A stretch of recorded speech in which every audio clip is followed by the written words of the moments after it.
So, diara na guys, ready na atong lamas ug marinated ng atong mga pato. Ready na for patutin recipe.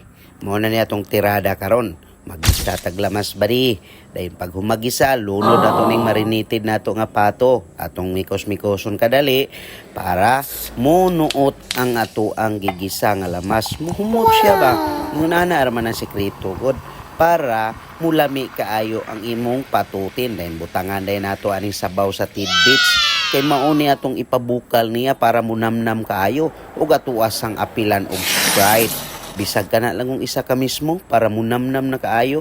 Dahil ato dahil na siyang ipabukal hangtod nga manuot kaayo ang lasa ug namnam na kaayo ang atong patutin. Takloban na to ug pabukalon, butangan na to og sibuyas dahon. Kaya magdala sa kahumot mga bari.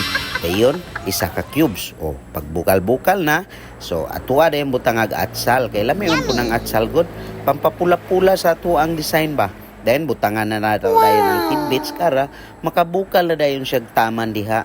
Kauban sa ato ang pato nga giluto. So, mao na ni atong finished product mga bari.